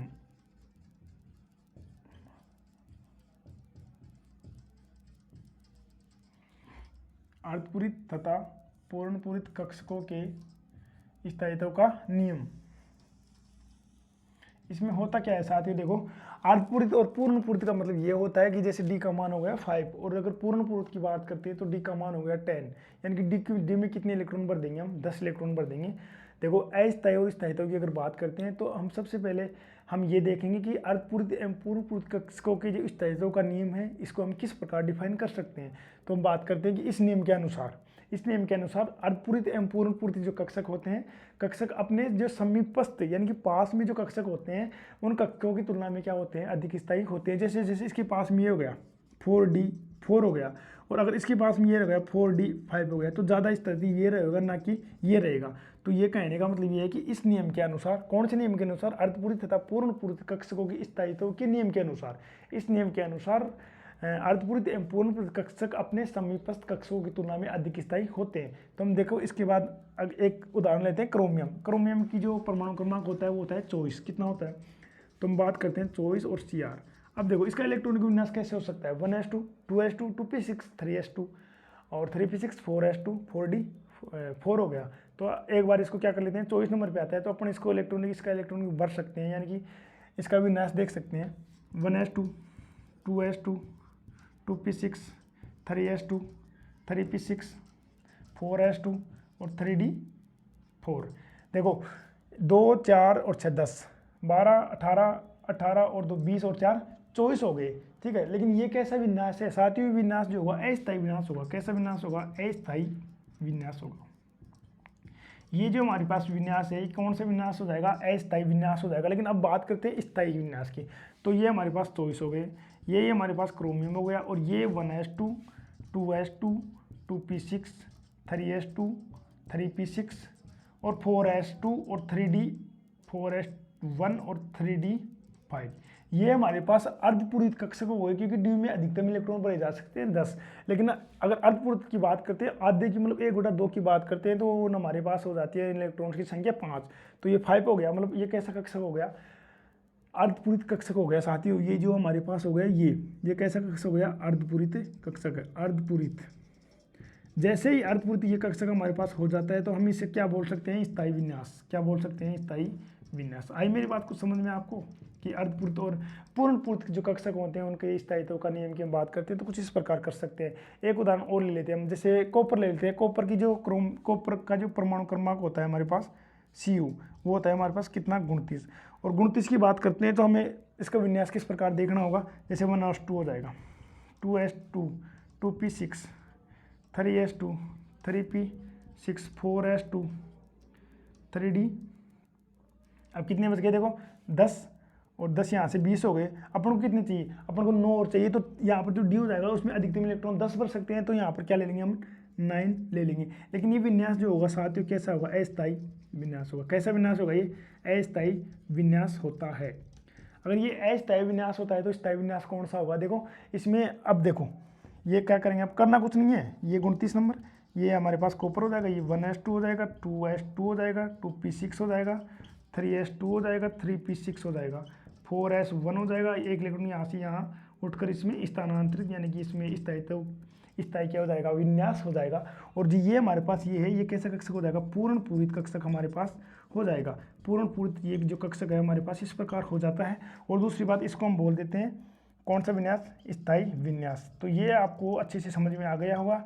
मैं फिर से एक बार इसको रिवाइज कर देता हूँ। देखो किस प्रकार, देखो हमने बात की अर्धपूरित तथा पूर्ण पूरित कक्षकों की स्थायित्व का नियम। तो इस नियम के अनुसार अर्धपूरित तथा पूर्ण पूरित कक्षक अपने समीपस्थ कक्षकों की तुलना में अधिक स्थायी होते हैं, और जो कि हमने समझने का प्रयास यहाँ पर किया। क्रोमियम होता है 24 नंबर पे, और 24 नंबर पे इसका जो विन्यास होता है सीधा सीधा इस प्रकार होता है। लेकिन ये कैसा होता है, ना तो हाफ अर्धपूरित है और ना ही पूर्ण पूरित है, लेकिन इसका जो विन्यास होगा अस्थायी विन्यास होता है। लेकिन जैसे ही हम एक इलेक्ट्रॉन यहाँ से उठाकर इसको दे देते हैं तो ये जो कक्षक बन जाता है ये अर्धपूरित कक्षक बन जाता है साथियों। और जैसे ही देखो 1s2 2s2 2p6 3s2 3p6 4s1 ये एक इलेक्ट्रॉन यहाँ से इसको दे दिया गया, और जैसे ही दे दिया गया है तो ये बन जाता है अर्धपूरित कक्षक। और जैसे ही अर्धपूरित कक्षक बन जाता है तो इसका विन्यास हो जाता है साथियों स्थायी। कैसे विन्यास हो जाएगा? स्थायी विन्यास हो जाता है। तो ये हमारे पास किसकी बात होगी? अर्धपूरित तथा पूर्ण पूरित कक्षकों की स्थायित्व का नियम। ये आपको उम्मीद करता हूँ बहुत ही अच्छे से समझ में आए होंगे। अगर फिर भी कोई बात होती है, समझ में नहीं आता है, तो एक बार वीडियो को फिर से देखना, बहुत अच्छे से समझ में आ जाएगा। अब देख लेते हैं आयनों का इलेक्ट्रॉनिक विन्यास। अब देखो आयन कितने प्रकार के हो सकते हैं आपको अच्छे से पता होगा। आयन होते हैं दो प्रकार के, एक होता है धनायन, एक होता है ऋणायन। धनायन की बात करते हैं तो ये इलेक्ट्रॉन क्या करता है? त्याग कर देता है। ऋणायन की बात करता है मतलब ये इलेक्ट्रॉन लेने की औकात रखता है, और अगर इलेक्ट्रॉन लेने की औकात रखता है तो इलेक्ट्रॉनों की संख्या भी बढ़ जाएगी। तो हम देख लेते हैं कि आयनों का इलेक्ट्रॉनिक विन्यास, इलेक्ट्रॉनिक कॉन्फ़िगरेशन ऑफ आयन्स। ठीक है, तो हम देख लेते हैं आयनों का इलेक्ट्रॉनिक विन्यास। जैसे ही आयनों का जो इलेक्ट्रॉनिक विन्यास होता है कुछ इस प्रकार हम देखेंगे।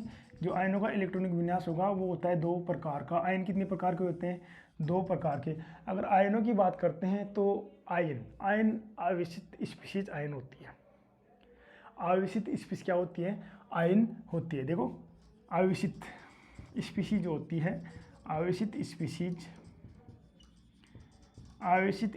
क्या होती है? आवेशित स्पीशीज क्या होती है? आयन होती है। ठीक है, आयन होती है। अगर बात करते हैं हमारे पास देखो स्पीशीज का मतलब यहाँ पर इसमें हम शामिल कर सकते हैं, अणु को भी शामिल कर सकते हैं और इसमें परमाणु को भी शामिल कर सकते हैं। और अपना जो टॉपिक चैप्टर चल रहा है वो क्या चल रहा है? परमाणु ही चल रहा है। अणु की हम आगे देखेंगे। देखो ये हमारे पास आवेशित स्पीशीज क्या होती है? आयन होती है। ठीक है, अब हम बात करते हैं आवेशित स्पीशीज क्या हो जाएगी? आयन हो जाती है। आयनों में स्पीशीज की बात करते हैं तो अणु भी हो सकता है और परमाणु भी हो सकता है। फिर हम देखते हैं आयन होते हैं दो प्रकार के, एनायन और कैटायन, यानी कि धनायन और ऋणायन। देखो हम बात करते हैं आयन की। अगर जैसे हम आयन की बात करते हैं इसको इस प्रकार से डिवाइड कर लेंगे। हमारे पास ये हो जाएगा धनायन, ये हो जाएगा हमारे पास कैसा? ऋणायन, और ये जो हमारे पास हो जाएगा ये कैसा हो जाएगा साथियों? धनायन। ठीक है, धनायन मतलब कैटायन, और बात करते हैं ऋणायन की मतलब एनायन। अगर बात करते हैं ऋणायन की, इसका मतलब क्या होता है? इसका मतलब ये होता है, ऋणायन का मतलब यह होता है साथियों इलेक्ट्रॉन ग्रहण करने पर क्या हो जाते हैं? निर्मित होते हैं इलेक्ट्रॉन। जैसे कि क्लोरीन की बात करते हैं, क्लोरीन का जो परमाणु क्रमांक होता है वो 17 होता है। अगर इसमें एक हम क्या लगा देंगे? ऋणायन लगा देंगे इसके ऊपर, यानी कि एक नेगेटिव चार्ज और लगा देंगे, तो इसमें जो इनकी इलेक्ट्रॉन की संख्या हो जाती है, जैसे परमाणु क्रमांक 17 है तो इलेक्ट्रॉन की संख्या भी 17 होगी। लेकिन जैसे ही हम एक इसके ऊपर अगर ऋणायन लगा देंगे तो इनमें इलेक्ट्रॉन की जो संख्या हो जाएगी साथ ही वो कितनी हो जाएगी? 18 हो जाएगी। तो कुछ इस प्रकार हम देखते हैं इलेक्ट्रॉन करने पर क्या होते हैं। तो इलेक्ट्रॉन ग्रहण करने पर निर्मित।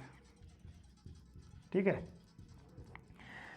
ऋणायन का मतलब ये होता है कि इलेक्ट्रॉन ग्रहण करने पर क्या होंगे? ये निर्मित होते हैं। तो हम देख लेते हैं उदाहरण। देखो क्लोरीन हमारे पास है, इसका जो इलेक्ट्रॉनिक विन्यास होता है मतलब ये 17 नंबर पे आता है। ठीक है, तो 1s2 2s2 2p6 3s2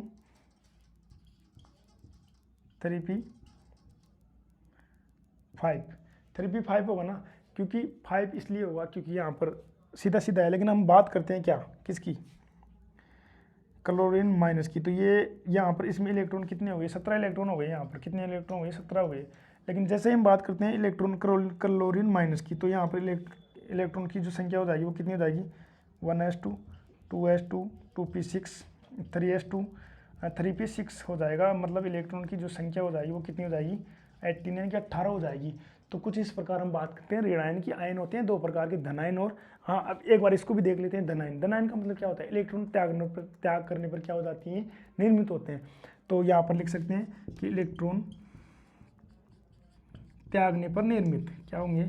electron त्यागने पर क्या होते हैं? निर्मित होते हैं। और जैसे इलेक्ट्रॉन त्यागने की बात होती है तो हम देख लेते हैं आयरन की जो परमाणु क्रमांक होता है वो होता है 26। और जैसे ही 26 की बात करते हैं तो इसमें इलेक्ट्रॉन्स भी कितने होने चाहिए? 26 ही होने चाहिए। और इसका इलेक्ट्रॉनिक विन्यास देखते हैं तो 1s2 2s2 2p6 3s2 3p6 4s2 और 3d कितने हो जाएंगे? 6 हो जाएंगे। लेकिन हमने जो बात कर रहे हैं वो बात कर रहे हैं मतलब किसकी, धनायन की। तो धनायन की बात अगर मान लेते हैं Fe2+ है यहाँ पर, तो यहाँ पर इलेक्ट्रॉन की जो संख्या हो जाएगी यहाँ पर, वो इलेक्ट्रॉन की जो संख्या हो जाती है हमारे पास कितनी है, 26 है। इलेक्ट्रॉन की जो संख्या है हमारे पास 26 है। लेकिन बात करते हैं Fe+2 की, तो Fe+2 का मतलब ये होता है कि 1s2, 2s2, 2p6, 3s2, 3p6 और 4s0 और 3d6। क्या हो गया, 3d6 हो गया, क्योंकि जो इलेक्ट्रॉन निकलते हैं पहले कहाँ से निकलेंगे, एस निकलेंगे। पहले बड़े किस में जाते हैं, एस में भरे जाते हैं। तो इलेक्ट्रॉन कहाँ से निकलेंगे, पहले एस से निकलेंगे। तो इसमें जो इलेक्ट्रॉन की जो संख्या होगी हमारे पास वो कितनी हो जाएगी साथ ही, वो हमारे पास हो जाएगी 24। कितनी हो जाती है, 24 संख्या हमारे पास इलेक्ट्रॉन्स की संख्या हो जाती है। तो ये हमारे पास क्या था, आयनों का इलेक्ट्रॉन विन्यास देखेंगे। सबसे पहले हम देखते हैं आयन। आयन क्या होते हैं, आयोजित स्पीशीज आयन होती है। आयनों में जो अगर स्पीशीज की बात करते हैं तो परमाणु हो सकता है और अणु भी हो सकता है। फिर हमने देखा कि जो आयन होते हैं वो दो प्रकार के होते हैं, पहला होगा ऋण आयन, दूसरा होता है धन आयन। जैसे ही धन आयन की, ऋण आयन की बात करते हैं, इलेक्ट्रॉन ग्रहण करने पर क्या हो जाती हैं, निर्मित होते हैं। तो ये हमारे पास ऋण आयन इलेक्ट्रॉन ग्रहण करने पर क्या होते हैं, निर्मित होते हैं।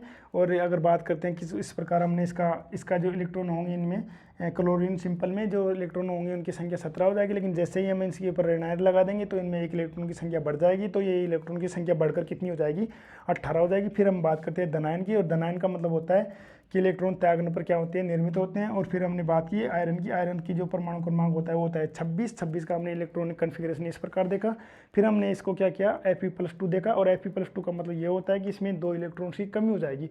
और कमी करेंगे हम एस से। सबसे पहले हम कमी करेंगे एस में से 2 जैसे ही कमी करेंगे इलेक्ट्रॉन्स की, तो हमारे पास जो इलेक्ट्रॉन्स की संख्या हो जाएगी वो कितनी हो जाएगी, 24 हो जाएगी। ठीक है, ये बात। अब फिर हम देख लेते हैं ऑक्सीकरण अवस्था की बात कर लेंगे इसी में, और इसी में देख लेंगे हम इनमें इलेक्ट्रॉन कैसे बढ़ सकते हैं। तो अब देखते हैं, देखो जो हमारे पास ऑक्सीकरण अवस्था वो कैसी होती है। जैसे इलेक्ट्रॉन त्यागने की जो प्रवृत्ति होती है ना, वो क्या होती है, ऑक्सीकरण संख्या होती है, इनकी ऑक्सीकरण अवस्था हो जाती है उसकी। कैसे हो जाएगी, देखो हम बात करते हैं आयरन की। आयरन की कितनी ऑक्सीकरण अवस्थाएं संभव है, तो आयरन की ऑक्सीकरण अवस्थाएं होती है +6 तक जाती है, यानी कि +2 हो जाएगी, +3 हो जाएगी, +4 हो जाएगी, +5 हो जाएगी, +6 हो जाती है। आज हम देखते हैं, आपको रटने की कोई ज़रूरत नहीं है कि ऑक्सीकरण अवस्था होती है किस प्रकार हम ज्ञात करते हैं। तो हम बात करते हैं आयरन की। जैसे ही हम आयरन की बात करते हैं तो आयरन की जो परमाणु क्रमांक होता है वो 26 होता है। और अगर इसका इलेक्ट्रॉन भरने की बात करते हैं तो हम सबसे पहले देखेंगे, देखो ऑर्गन की जो परमाणु क्रमांक होता है वो होता है हमारे पास 18, जो क्लोरीन और ऑर्गन। अगर बात करते हैं 18, तो इसका इलेक्ट्रॉन विन्यास हम डायरेक्ट लिख सकते हैं, क्योंकि 18 को ऐसे कैसे काउंट कर लेंगे, बार 1s2 2s2 लिखना जरूरी नहीं है। फिर हम 18 के बाद जो हमारा स्टार्ट होता है 4s2, और बच के कितने 26, मतलब 20, 18 और 2 20, और 20 हमारे पास जो बच गए 6 बच गए, मतलब 3d6 हमारे पास हो जाएगा। अगर 3d6 की हम बात करते हैं साथियों, तो हम क्या देखेंगे, हम यह देखेंगे कि ऑक्सीकरण अवस्था। देखो सबसे पहले भरेंगे इसमें क्या, ये 2 इलेक्ट्रॉन इसमें भर देंगे। फिर हमारे पास कक्षक कौन सा है, डी, और डी में अधिकतम इलेक्ट्रॉन भरे जा सकते हैं 10, यानी कि कक्षकों की संख्या कितनी हो जाएगी इसमें, 5। और जैसे ही 5 हो जाएगी, मतलब 1 2 3 4 5, 1 2 3 4 5 हो गई, 5 हो गई, मतलब इसके इलेक्ट्रॉन तो इसमें भरे गए आसानी से। लेकिन इसमें संख्या हो गई 6, तो 1 2 3 4 और 5। सबसे पहले आप एक अयुग्मित इलेक्ट्रॉन को भरना, और फिर दूसरी बात कोशिश ये रहेगी आपकी कि जो इलेक्ट्रॉन बचते हैं उसके बाद आप क्या करेंगे, पेयरिंग करेंगे, यानी कि युग्मन करेंगे।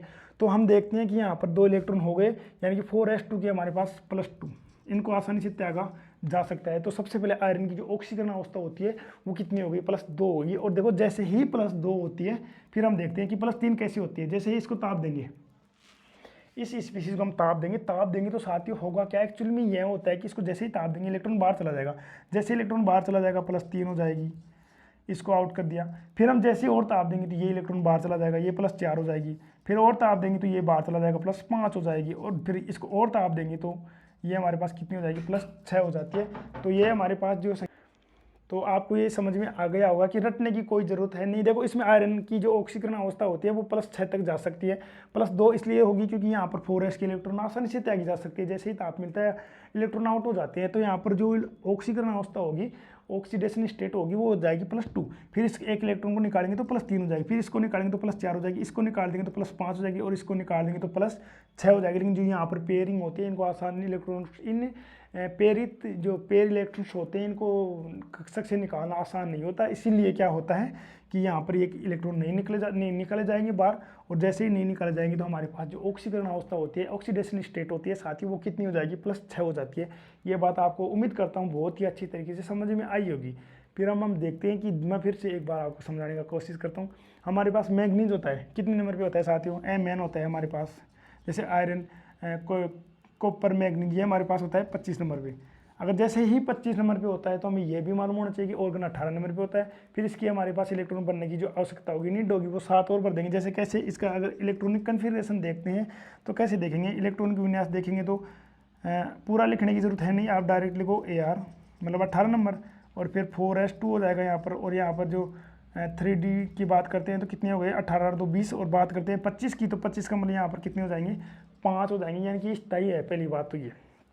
और जो हमारे पास संक्रमण जो एलिमेंट्स होते हैं उनमें सर्वाधिक ऑक्सीकरण अवस्था की बात करते हैं तो किसके द्वारा दर्शाई जाती है, मैग्नीज के द्वारा दर्शाई जाती है, मतलब Mn के द्वारा दर्शाई जाती है, यानी कि इनकी +7 तक ऑक्सीडेशन स्टेट देखने को मिलती है। तो हम देखो, हम भरते हैं इलेक्ट्रॉन, ये हमारे पास क्या हो गया, ये हमारे पास 2 इलेक्ट्रॉन किसके हो गए, 4s के हो गए। हमारे पास कितने बच गए अब, डीके, और डीके कक्षा कितने बनाए जा सकते हैं, 5, और 5 का मतलब इसमें 10 इलेक्ट्रॉन अधिकतम भरे जा सकते हैं। तो 1 2 3 4 और 5। जैसे ही 5 की बात करते हैं तो अब देखना, आप मेरी बात ध्यान लगा के सुनना, ये प्लस ऑक्सीकरण 2 ऑक्सीकरण स्टेट किसकी हो गई, oxidation state, OS oxidation state की बात कर रहे हैं साथियों। तो इसमें क्या होता है, देखो ये +2 ऑक्सीडेशन स्टेट इसकी हो गई, फिर देखो एक ताप देंगे तो +3 हो जाएगी, फिर इसको निकालेंगे तो +4 हो जाएगी, फिर इसको निकालेंगे तो +5 हो जाएगी, फिर इसको निकालेंगे तो +6 हो जाएगी, इसको निकालेंगे तो +7 हो जाएगी। तो ये आप देख सकते हो कि जो Mn होता है, मतलब 25 नंबर की बात हो रही है, तो इसकी जो ऑक्सीडेशन स्टेट होती है कितनी, कहाँ तक जा सकती है, +7 तक जा सकती है। जैसे ही इसको ताप देंगे यहाँ से एक एक इलेक्ट्रॉन निकलता रहेगा और ऑक्सीडेशन संख्या यहाँ पर इंक्रीज होती रहेगी, यानी कि बढ़ती रहेगी। फिर एक बार और देख लेते हैं हम किसके बारे में, कि अगर बात करते हैं निकल की, निकल का जो परमाणु क्रमांक होता है वो हमारे पास होता है कितना नंबर, 28 नंबर। और जैसे ही हम 28 नंबर की बात करते हैं तो हम देखेंगे ऑर्गन, और ऑर्गन आता है 18 नंबर पे, तो 4s2 हो जाएगा 20, और फिर हमारे पास कितना बच गया, 8। तो 8 बच गया तो हम 3D में कितने भरेंगे, 3D 8 हो जाएगा। और जैसे ही 3D 8 की बात करेंगे तो यहाँ पर एक हमारे पास जो इलेक्ट्रॉन हो जाएगा S के, ये हमारे पास 4s के हो गए। फिर हम देखेंगे D, 1 2 3 4, 1 2 3 4 5, 5 का मतलब यहाँ पर 8 है, तो पहले 1 2 3 4 और 5, 5 तो ये भर गए। फिर हम करेंगे पेयर 1 2, कितने हो गए, 2 और 2 4 2 6 2 8 हो गए। अब देखना आप, इसमें अगर 2 इलेक्ट्रॉन त्याग देंगे, ये इलेक्ट्रॉन आसानी से त्यागी जा सकते हैं इसके, ठीक है, इनकी इतना पेयर नहीं होता, मतलब इनकी जो मजबूत पेयरों के द्वारा नहीं बंधे होते, बंदों के द्वारा नहीं बंधे होते, इसलिए यहाँ से आसानी से निकल जाते हैं। तो प्लस ऑक्सीकरण 2 तो ऑक्सीकरण आएगी ही आएगी। फिर हम बात करते हैं किसकी, ये यहाँ से 1 देंगे तो +3 हो जाएगा, और 1 यहाँ से निकलेगा ये तो +4 हो जाएगा। तो अब देख सकते हैं कि निकल की जो ऑक्सीडेशन स्टेट होती है वो कितनी हो सकती है, +4 तक जा सकती है, ठीक है। ये बात हो गई किसकी, हमारे पास ऑक्सीडेशन स्टेट की। अब देखो हमारे पास जिंक होती है, यानी कि जिंक का परमाणु क्रमांक 30 होता है, वो ओनली +2 ही क्या ऑक्सीडेशन स्टेट शो करता है, यानी कि प्रदर्शित करता है। देखते हैं उसको भी देख लेते हैं। उसका जो परमाणु क्रमांक होता है वो हमारे पास 30 होता है, Zn का कितना होता है, 30 होता है। जैसे ही मतलब ऑर्गन कितने नंबर पे, 18 नंबर पे, 4s2 20 हो गया, 18 और 2 20, और 3D 10 हो गया, मतलब इनमें जो इलेक्ट्रॉन है वो पूरे भरे हुए होते हैं। तो देखो ये हमारे पास क्या हो जाएगा, S के इलेक्ट्रॉन हो गए, और ये हमारे पास जो 5 कक्षक हो जाएंगे वो किन के हो जाएंगे, D के हो जाएंगे। तो 1 2 3 4 5, डी में अधिकतम इलेक्ट्रॉन भरे जा सकते हैं 10, और 10 के 10 यहाँ पर फुलफिल्ड हो गए। जैसे ही यहाँ पर 10 के 10 इलेक्ट्रॉन भरे गए, फिर इसके बाद इसकी जो ऑक्सीकरण अवस्था होती है वो +2 यहाँ पर शो हो रही है, जो कि आप आसानी से को देख सकते हो।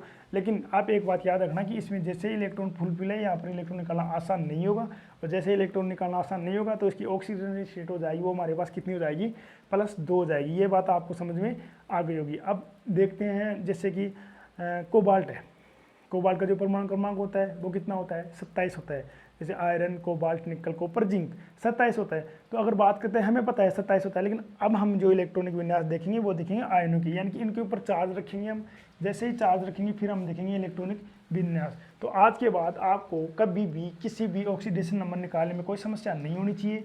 अगर आप चैनल पर नए हो तो साथियों अपने दोस्तों को बताइए कि यहाँ पर केमिस्ट्री की ज़बरदस्त क्लासें आपके सामने प्रस्तुत की जा रही है। और दूसरी बात यह है कि हम देखते हैं, हमने बहुत देख लिया कि भाई 30 जिंक का देख लिया, आयरन का देख लिया, मैग्नीज का देख लिया, क्रोमियम का देख लिया। तो अब हम देख लेते हैं जैसे हमारे पास कोबाल्ट है। कोबाल्ट होता है कितने नंबर पर, 27 पे, लेकिन हमें देख रहे हैं कोबाल्ट प्लस 3 का, कोबाल्ट प्लस 3 आयन का हमें देखना होगा, तो हम इसको बात करते हैं 27। तो इसका एक बार सिंपल क्या देख लेते हैं, इधर देख लेते हैं एक बार। हमारा जो प्रश्न है ना वो ये रहेगा, लेकिन हम सबसे पहले सिंपल इलेक्ट्रॉनिक कन्फिगरेशन देख लेते हैं इसका। तो हमारे पास कोबाल्ट की बात करते हैं 27 का, तो क्या हो जाएगा 1s2 2s2 2p6, या फिर डायरेक्ट लिख सकते हो अपन, आप कैसे लिख सकते हो, बार बार बनोस्टू का सिस्टम हटाओ, ये ऑर्गन 18 नंबर 4s2, और ये 27 की बात हो रही तो 3d7। ये क्या हो गया हमारे पास, सिंपल इलेक्ट्रॉनिक विन्यास हो गया साथियों, किसका हो गया, कोबाल्ट का हो गया। लेकिन हमें क्या देखना है कि ये यहाँ पर CO+3 की बात हो रही है, तो CO+3 का मतलब ये होता है साथियों, ये हमारे पास 27 हो गया, ठीक है, और ये +3 हो गया, इसका मतलब ये हुआ हमारे सामने कि ये 3 इलेक्ट्रॉन क्या कर रहा है, त्याग कर रहा है। आ रही है मेरी बात समझ में, यहाँ पर ये 3 इलेक्ट्रॉन त्याग कर रहा है। अगर 3 इलेक्ट्रॉन का त्याग कर रहा है तो ये जो इनका इलेक्ट्रॉनिक विन्यास चेंज हो जाएगा, यानी कि इलेक्ट्रॉन की संख्या कम हो जाएगी। कैसे होगी देखना आप, अगर इसकी बात करते हैं तो यहाँ पर ऑर्गन हो जाएगा, और ऑर्गन की बात हो रही है, तो जैसे ही ऑर्गन की बात करेंगे यहाँ पर, तो यहाँ पर 4s2, तो देखो साथियों, इस CO+3 का मतलब यह होता है कि यहाँ पर कितने इलेक्ट्रॉन्स का त्याग होगा, 3 इलेक्ट्रॉन्स का त्याग होगा, और जैसे ही 3 इलेक्ट्रॉन का त्याग होगा तो होगा क्या एक्चुअल में यहाँ पर ऑर्गन, और ऑर्गन का मतलब 4s, ये 0 हो जाएगा, क्योंकि सबसे पहले इलेक्ट्रॉन निकलेंगे s कक्षक से, और s कक्षक से निकलेंगे तो यहाँ पर 2 इलेक्ट्रॉन्स ऑलरेडी प्राप्त थे, लेकिन उनको हमने बाहर निकाल दिया। ये इलेक्ट्रॉन यहाँ पर -2 इलेक्ट्रॉन बाहर गए, और जैसे ही 2 इलेक्ट्रॉन बाहर जाएंगे तो यहाँ पर इलेक्ट्रॉन्स की संख्या हो जाएगी, वो हो जाएगी 0, लेकिन हमने फिर भी हमारे पास एक इलेक्ट्रॉन्स क्या है, निकालना बाकी है, तो हम किस में से निकाल देंगे, 3d6, यानी कि एक इलेक्ट्रॉन क्या कर देंगे, एक इलेक्ट्रॉन इसमें से माइनस कर देंगे। आपको बहुत ही शानदार तरीके से दिखाई दे रहा होगा, समझ में आ रहा होगा कि इसमें चल क्या रहा है। तो ये बात हो गई किसका, अब देखते हैं नेक्स्ट। तो ये बात हो गई, तो अब देखते हैं। तो साथियों देखो, ये हमारे पास क्या था, कोबाल्ट था 27 नंबर पे। तो आपको अब ये अच्छे से समझ में आ गई होगी कि ऑक्सीडेशन अवस्था कैसे निकालते हैं, और जो परमाणु में इलेक्ट्रॉनिक विन्यास कैसे बढ़ते हैं। यहाँ से प्रश्न कन्फर्म 2-3 एग्जाम छोड़ के एक एग्जाम में आपको प्रश्न मिल जाता है, देखो। और दूसरी बात ये है कि जो ये लेक्चर चल रहा है ये NCERT का निचोड़ चल रहा है, अपन चैनल पे नहीं है कोई बात नहीं, लेकिन ये हमारी केमिस्ट्री है ना, बहुत ही अच्छे से आपको समझाई जाएगी।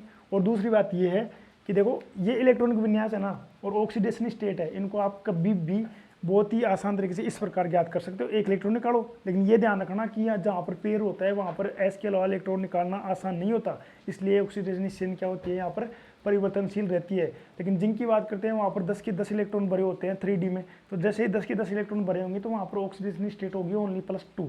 तो ये बात आपको ध्यान रखनी है। अगर आप चैनल पे नहीं हो तो चैनल को सब्सक्राइब करें, और अपने छोटे भाई बहनों के साथ वीडियो को शेयर करें, और पढ़ते रहो, आगे बढ़ते रहो। धन्यवाद।